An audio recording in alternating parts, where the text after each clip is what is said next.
Tadi saya menyampaikan satu hadis tentang ketika Nabi SAW bertanya kepada para sahabat tentang bertanya dalam makna menawarkan kepada para sahabat ala ukhbirukum, dalam riwayat yang lain ala unabbiukum bi khairi a'malikum, maukah kalian aku sampaikan, aku kasih tahu amal yang paling baik yang bisa kalian lakukan, amal yang paling baik. Wa azkaha inda malikikum, dan kedudukannya di sisi Allah adalah amal ini adalah amal yang paling suci. Artinya udah pasti diterima oleh Allah, nggak ada yang tertolak sama sekali. Dan Allah suka banget dengan amal ini, karena disebut dengan suci berarti Allah suka, karena Allah Maha suci, maha baik, maha sempurna, dan mencintai kebaikan ataupun kesucian. Wa azkaha inda malikikum wa arfa'iha fi darajatikum, dan dia menjadi amal yang paling tinggi mengangkat derajat seseorang. Jadi kalau kita ngerasa hidup kita nih sering diremehin orang, kalau kita itu ngerasa kita tuh joker banget ya, tahu banget rasanya diremehin, dicela, dihina, gak dianggap, apalagi dicuekin, dan seterusnya, perlakuan-perlakuan merendahkan dari manusia, dan kita ingin dihargai nih. Kita pengen dimuliakan, kita pengen dianggap sama orang lain, sama teman kita, sama geng kita, sama masyarakat.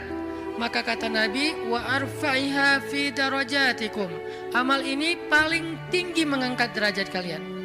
Sehingga siapa yang mengerjakan amal ini, maka insya Allah dia akan menjadi orang yang sangat mulia, orang yang sangat dihargai, orang yang sangat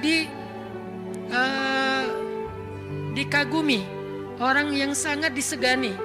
Arfa'iha fi darajatikum wa khairin lakum min infaqiz zahabi wal fiddah. Ini lebih dahsyat lagi. Amalan ini lebih baik daripada kalian menginfakkan emas dan perak. Lebih baik daripada menginfakkan emas dan perak. Siapa di antara kita yang pernah sedekah emas sekilo? Gak ada yang pernah, termasuk yang nanya. Mana pernah kita sedekah emas sekilo? Yang seharga sekarang berapa sekilo emas? Gak jualan Ustaz. Berapa? Kurang lebih 700 juta? 600 ya? 600-an juta. Ternyata ada pedagang emas di belakang. Sekarang harga 1 kilo emas 600-an juta misalnya. Siapa dari kita yang pernah berinfak 600 juta dan itu berkali-kali dalam satu hari? Bukan berkali-kali dalam setahun, berkali-kali dalam satu hari. Sekilo. Ntar siang, sekilo. Sore infak sekilo. Malam mau tidur sekilo lagi. Sehari 5 kilo. Dan bahkan bisa puluhan kilo, ratusan kilo.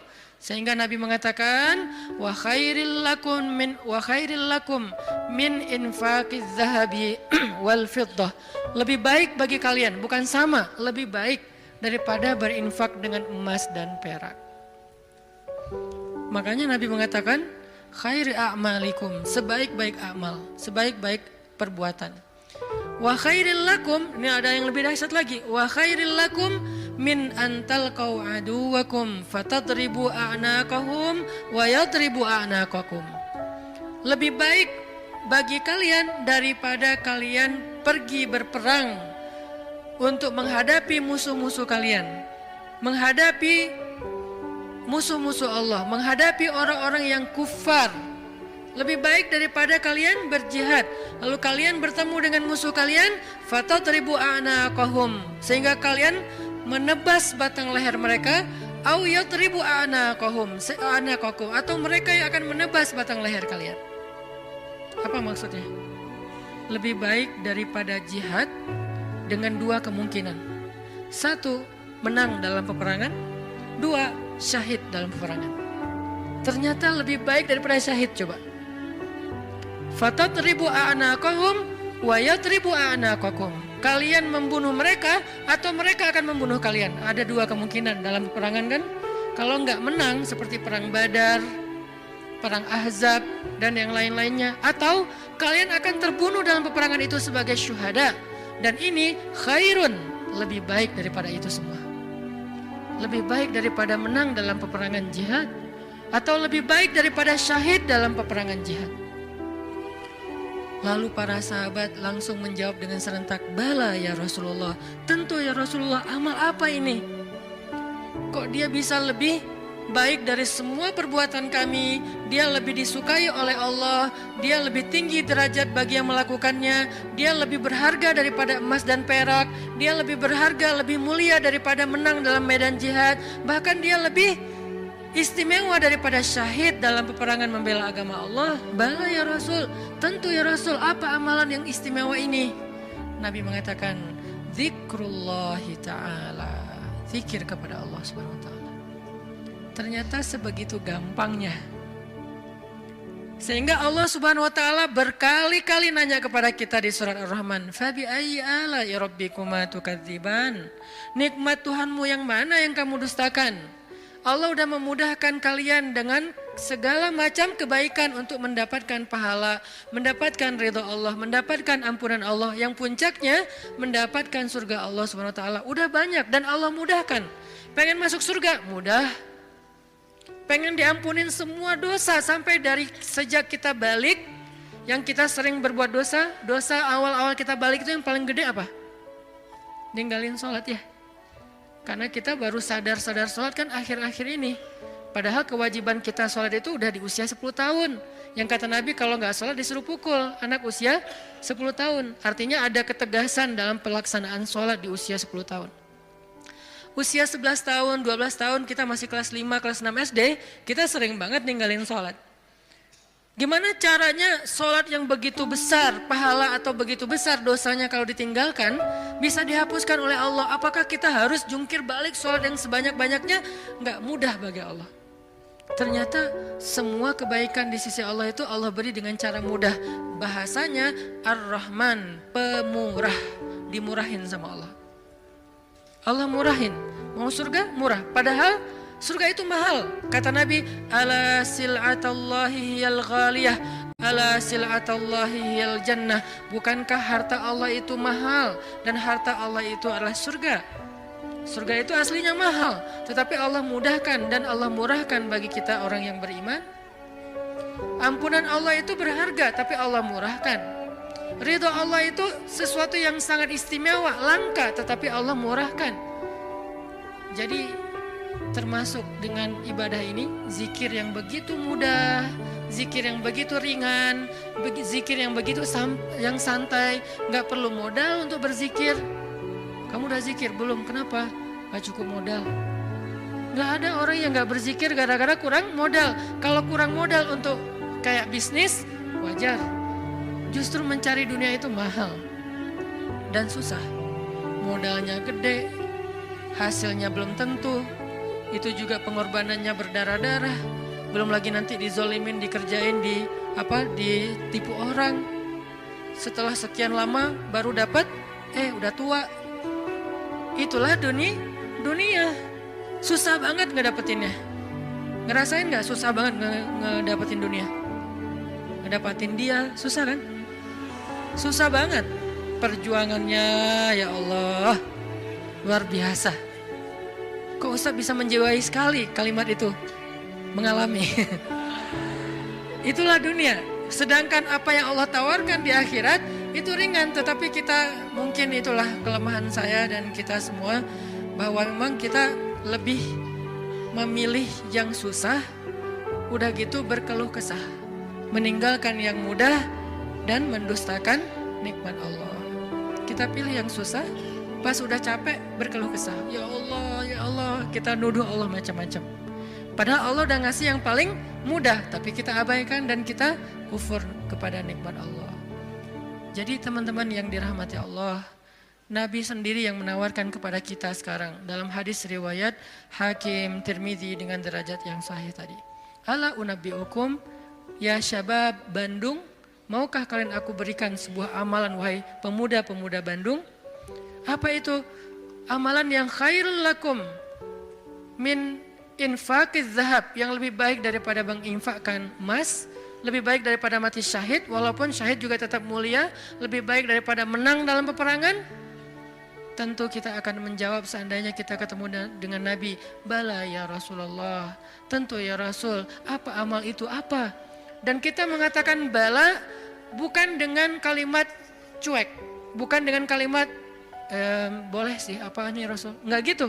Kita ngomongnya itu bala dalam bahasa Arab sesuatu yang kayak antusias banget. Kalau mereka nggak antusias, mereka nggak akan bilang bala. Mereka bilang bala ya Rasulullah, artinya antusias. Sehingga kita menjiwai hadis ini, walaupun kalimat hadis ini nggak terlalu panjang, cuma satu kalimat pendek yang kalau dibaca kurang dari 5 menit selesai. Tapi menjiwainya, memahaminya itu butuh waktu sampai kita bisa benar-benar senang dengan nasihat dari Nabi ini. Bukankah banyak orang cari nasihat jauh-jauh ya? Sekarang yang ngasih nasihat Nabi langsung. Sehingga kita mengatakan, bala ya Rasul, apa itu ya Rasul, apa amalan itu, saya pengen dapat semua kebaikan yang Nabi katakan tadi, lebih dari ini, lebih dari ini, lebih dari ini. Dan Allah sangat suka dengan amal itu. Otomatis Allah suka dengan orang yang beramalnya. Zikrullah, kata Nabi, mengingat Allah, berzikir kepada Allah.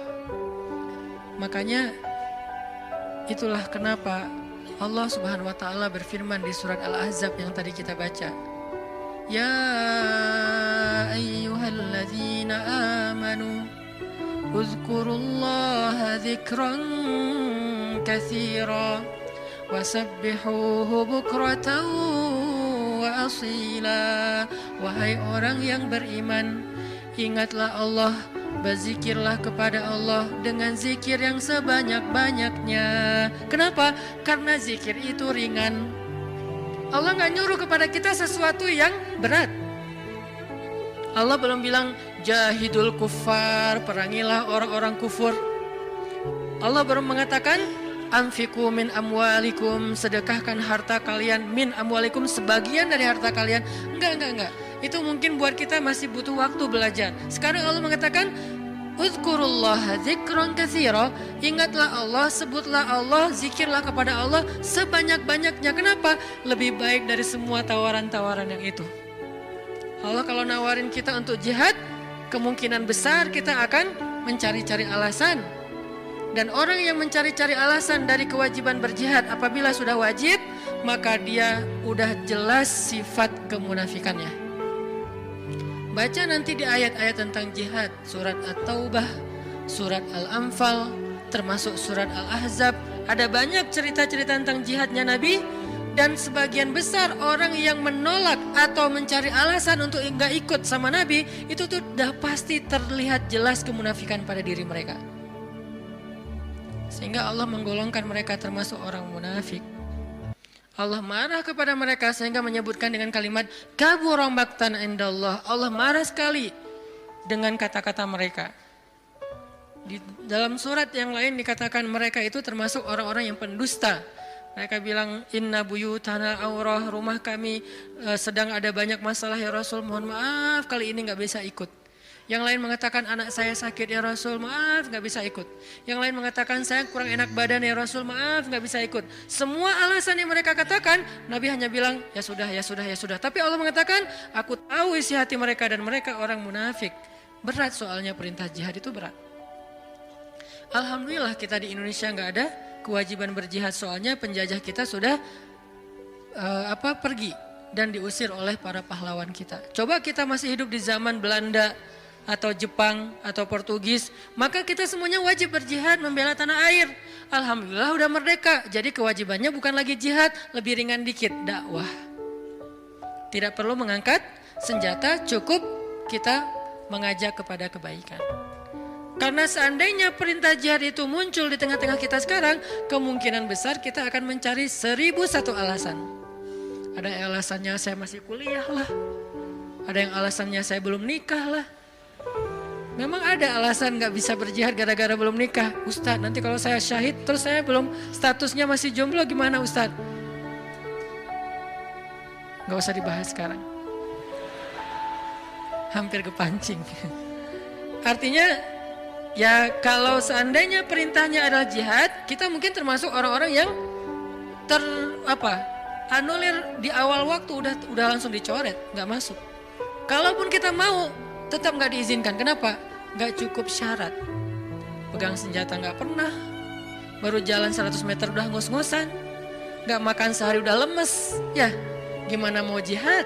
Padahal jihad itu fisiknya luar biasa, nggak tidur berhari-hari, apalagi ya tanya aja ke teman-teman dari militer lah, latihan aja udah seberat itu, gimana menghadapi musuh. Kita mau berangkat pun nggak diizinkan karena nggak memenuhi syarat. Itu perintah jihad. Ternyata ada yang lebih baik daripada jihad, zikrullah. Perintah berinfak. Kata Allah, berinfaklah dengan harta terbaik. La tanalul birra, tidaklah sempurna kebaikan kalian hatta tunfiqu mimma tuhibbun, sampai kalian berinfak dengan harta yang paling kalian cintai. Langsung kita ingat, harta yang paling saya cintai. Udah belum kita berinfak dengan harta yang paling kita cintai? Ada yang baru beli mobil sebulan yang lalu, ini yang paling saya cintai. Anak masuk ke mobil, awas sendal, sepatu. Gak boleh kotor mobilnya. Cewek baru beli apa misalnya, kosmetik, infak kosmetik. Atau baru beli rumah dikasih sama suaminya, rumah baru banget, baru naik ke sofa, jangan-jangan ini kotor, sofanya dijaga nggak boleh kotor. Apalagi kita baru beli sesuatu yang paling berharga buat kita, harta yang sifatnya materi. Maka kata Allah, tidak sempurna infak kita sampai kita pernah, walaupun nggak apa-apa, nggak usah sering-sering, pernah menginfakkan harta yang paling kita cintai. Berat pasti. Karena infak kita itu baru harta yang sisa. Kelebihan harta, bahasa lembutnya. Kalau bahasa vulgarnya, sisa. Infak makanan, sisa. Infak pakaian, sisa, giveaway. Apalagi infak uang sisa, receh. Jadi infak kita tuh masih infak sisa. Baik Ustadz, baik, tetapi belum sempurna. Karena ada derajat, ada tingkatan-tingkatan. Ada yang menginfakkan harta yang lebih, oke, sisa. Ada yang menginfakkan setengah hartanya. Ada yang menginfakkan yang paling dia cintai. Ada yang menginfakkan seluruh hartanya, yaitu Abu Bakar As-Siddiq. Kita level yang paling mencintai, yang paling dicintai aja belum sanggup. Lalu Nabi mengatakan, mau nggak kalian aku tawarkan yang lebih baik daripada infak harta yang paling kalian cintai? Lebih baik daripada memberikan mobil kesayangan kalian. Lebih baik daripada memberikan pakaian kesukaan kalian. Lebih baik daripada, saya kadang-kadang diminta kupluk aja. Ada teman-teman di luar kota misalnya, pas saya datang, Ustadz boleh minta kupluk Ustadz? Aduh ini warna kesukaan saya. Baru kupluk yang warna kesukaan aja kayak berat mau ngasih, hijau dan abu. Pernah dulu karena gak bisa nolak, dia udah baik banget sama saya. Sampai sekarang saya ingat-ingat, itu topi ya, sukaan saya banget tuh. Sampai sekarang diingat-ingat. Kalau ketemu dia saya langsung nyari, dia kok gak dipakai sih topinya, balikin dong kalau gak dipakai gitu kan ya. Saking kayak emang kesukaan saya banget, itu aja gak bisa, padahal murah loh. Masih hitungan puluhan ribu atau ratusan ribu. Baju yang kesukaan saya, yang saya sering pakai tuh, kotor cuci langsung, keringin, setrika, pakai lagi. Karena senang banget dengan baju itu, diminta sama orang lain, mau gak ngasih? Kayak masih berat Nabi itu pernah dimintain baju yang beliau suka banget, diberikan oleh Raja Khurasan. Beliau pakai baju itu kayak sweater, karena baju musim dingin, beliau pakai kayak sweater gitu, keluar rumah, tiba-tiba kata seorang laki-laki di jalan, ya Muhammad bajunya bagus banget, boleh minta nggak? Orang Badui, terlalu jelas ngomongnya, to the point. Muhammad tuh bajunya bagus banget, boleh minta nggak? Nabi langsung senyum, kamu suka? Ya, langsung dibuka sama Nabi, dikasih. Nabi pulang dalam keadaan gak pakai baju. Coba, dingin-dingin. Gak ada alasan, aduh saya lagi gak pakai daleman, dingin nih. Gimana ya? Gak pakai alasan, langsung ngasih. Nabi emang udah paling sempurna lah, udah gak usah dibandingkan. Jadi kalau bicara infak yang paling disukai, Nabi itu udah lewat lah. Kita baru baju aja, kupluk, topi, mikir. Ada papan skate. Walaupun gak jago main, tapi ada papan skate yang kayak buat saya tuh kayak ini kayak bersejarah. Saya paling sering jatuh karena papan ini gitu. Terus kalau ada yang Ustadz mau gak giveaway papan skate untuk donasi atau apa, itu masih mikir lama. Ya udah deh, yang ini aja deh. Ada 3 misalnya, ngasih yang jarang dipakai. Masih gitu coba. Nah sekarang Nabi bilang, mau nggak aku tawarin sesuatu yang lebih istimewa daripada kamu berinfak dengan semua barang kesukaan kamu, koleksi kesukaan kamu. Ternyata ada yang lebih istimewa. Apalagi? Infak, jihad, syahid, dan yang lain-lainnya. Nabi mengatakan, mau nggak yang lebih baik dari semua amal kalian? Tahajud, amal itu jamak. Tahajud, puasa Senin Kamis, infak, jihad, tilawah, dan seterusnya. Apa ya Rasul? Zikrullah. Ternyata kita kira jawabannya bakal amal yang susah, amal yang berat, amal yang langka orang bisa ngelakuin. Ternyata amal yang ringan banget, amal yang sepele banget. Tetapi itulah bukti bahwa Allah Rahman, Allah Maha Pemurah, Allah gak mau menyusahkan hambanya. Makanya berulang kali saya katakan ayat yuridullahu bikumul yusra wala yuridu bikumul usr. Allah tuh memang pengen mudahin kalian. Allah tuh gak suka menyusahkan kalian. Kita sendiri aja yang nyari kesusahan. Kita sendiri yang nyari ribet. Allah tuh carinya yang mudah-mudah aja buat kita. La yukallifullahu nafsan illa usaha. Salat gak bisa berdiri, duduk. Gak bisa duduk, berbaring. Gak bisa tepat waktu, dijamak. Buru-buru, dikosor. Lupa, dikodok. Tapi jangan istiqomah. Setiap hari kodok subuh. Nah ini istiqomah. Ini artinya teman-teman, Allah tuh pengen memudahkan kita zikir. Tapi jangan mentang-mentang Allah memudahkan kebaikan untuk kita, lantas kebaikan itu jadi bernilai murah bagi kita. Enggak, sesuatu yang mudah di sisi Allah tidak selalu murah. Itu kan mindset manusia ya. Yang mudah itu jadi murah kan. Yang susah itu jadi berharga mahal, yang langka makin mahal, makin langka makin mahal. Allah nggak kayak gitu. Matematika Allah bukan makin langka makin mahal. Justru makin dekat kepada Allah, walaupun itu mudah, maka itu makin mahal. Sekedar mengatakan Masya Allah, itu tuh mahal banget. Sekedar mengatakan Bismillah, itu tuh mahal banget. Tapi mudah Ustadz, semua orang bisa lakuin. Nggak apa-apa, karena ketika dia melakukan itu nggak akan mengurangi hak kita. Itulah bedanya dunia dengan akhirat. Dunia kalau orang dapat, bagian kita berkurang. Akhirat orang dapat, bagian kita sama sekali tidak terganggu. Malah kalau orang dapatnya lewat kita, bagian kita bertambah. Kalau dunia susah hitung-hitungan kayak gini. Karena memang kecil, direbutin rame-rame. Akhirat itu besar, direbutin sedikitan. Kata ulama, dunia itu nikmat yang sedikit, direbutin rame-rame. Akhirat nikmat yang banyak, direbutin sedikitan. Sehingga tidak akan pernah berkurang, apalagi menjadi persaingan yang tidak sehat. Zikrullah. Sehingga Allah mengatakan uzkurullaha zikran katsira. Ingatlah Allah sebanyak-banyaknya. Itu poin pertama teman-teman.